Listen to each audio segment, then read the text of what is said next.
Hi welcome to my channel Madhu's education nuts. This is your Madhusudan. ఈరోజు ఈ వీడియోలో తెలంగాణ ఎంసెట్ రాసినటువంటి స్టూడెంట్స్లో రెస్పాన్స్ షీట్ వచ్చిన తర్వాత 39 to 40 మార్క్స్ వచ్చేవాళ్ళు ఎంతమంది క్వాలిఫై అయ్యే అవకాశం ఉంటుంది, వీళ్ళకి కీ రిలీజ్ చేసిన తర్వాత ప్రిలిమినరీ కీ రిలీజ్ చేసిన తర్వాత ఎన్ని మార్క్స్ యాడ్ అయ్యే అవకాశం ఉంది, నార్మలైజేషన్ ప్రాసెస్ వల్ల వీళ్ళకి ఎంత ఎఫెక్ట్ వస్తుంది, అసలు క్వాలిఫై అవుతారా అవరా అన్నది ఈ వీడియోలో మనం షేర్ చేసుకుందాం. బట్ ఎవరైనా ఫస్ట్ టైంగా నా ఛానల్ చూసినట్టయితే ప్లీజ్ సబ్స్క్రైబ్ మై ఛానల్. ఎంసెట్కి సంబంధించి ప్రతి అప్డేట్ని కూడా మీకు ఎప్పటికప్పుడు నా ఛానల్ ద్వారా వస్తుంది.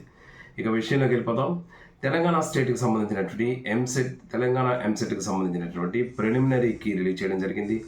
అలాగే ఆ రెస్పాన్స్ షీట్ కూడా రిలీజ్ చేసిన తర్వాత అందరూ కూడా ఎవరికి ఎన్ని రెస్పాన్స్ షీట్లో మార్క్స్ వచ్చాయనే దాన్ని కౌంట్ చేసుకున్నారు.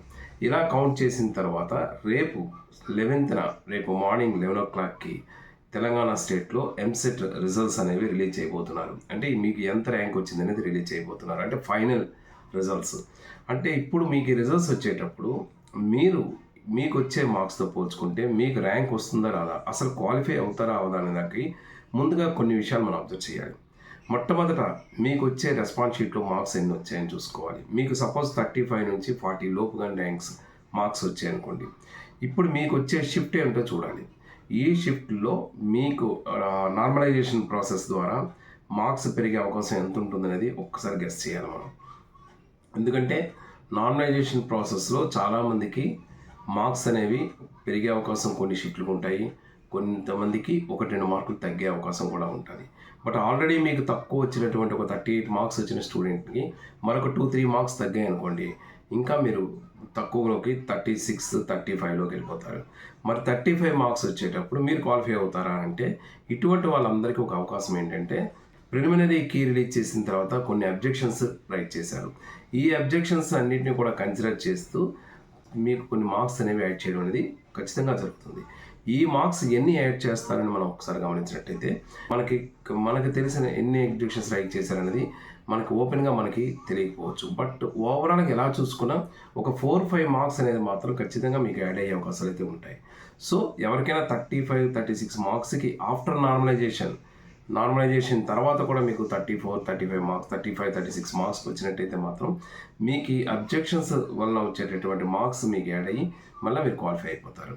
ఇది పక్కాగా మ్యాక్సిమం వీళ్ళకి అవకాశం అయితే జరిగే అవకాశం అయితే ఉంటుంది. అయితే ఇప్పుడు మనకి క్వశ్చన్స్ పరంగా చూసుకున్నట్టయితే ఏ షిఫ్ట్లోని నార్మలైజేషన్ ప్రాసెస్లో పెరుగుతుంది తగ్గుతుంది అనేది నేను గత వీడియోలో కూడా చేశాను. ఎందుకంటే ఈసారి మ్యాథమెటిక్స్ అన్ని పేపర్స్ కూడా కష్టంగా ఉన్నప్పటికీ కూడా ఒక 2 షిఫ్ట్స్లో 3rd ఆఫ్టర్నూన్ సెషన్ అలాగే 4th మార్నింగ్ షిఫ్ట్లో మాత్రం కొద్దిగా పేపర్ చాలా హార్డ్గా వచ్చినట్టుగా చెప్తున్నారు.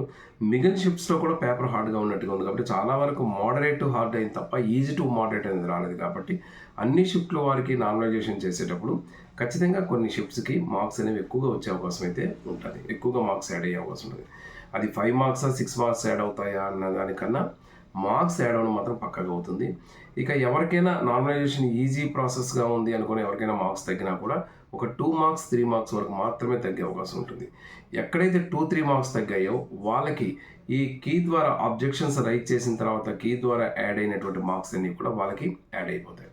సో ఖచ్చితంగా మీకు రెస్పాన్స్ షీట్లో కానీ మీకు 36 నుంచి 37, 38 మార్క్స్ వచ్చాయంటే మ్యాక్సిమం మీరు క్వాలిఫై అయ్యే అవకాశం అయితే ఎక్కువగా ఉంటుంది. ఇందులో 70% అవకాశాలు అయితే ఉంటాయి. దీంతోపాటు మీకు లక్ కూడా కొంత ఫేవర్ చేసే అవకాశం రావాలని కోరుకుంటున్నాను.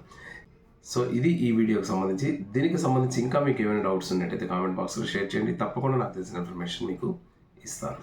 వీడియో కానీ మీకు నచ్చినట్టయితే please like, share and comment on this video. Thank you so much for your watching. This is your Madhusudan. Thank you.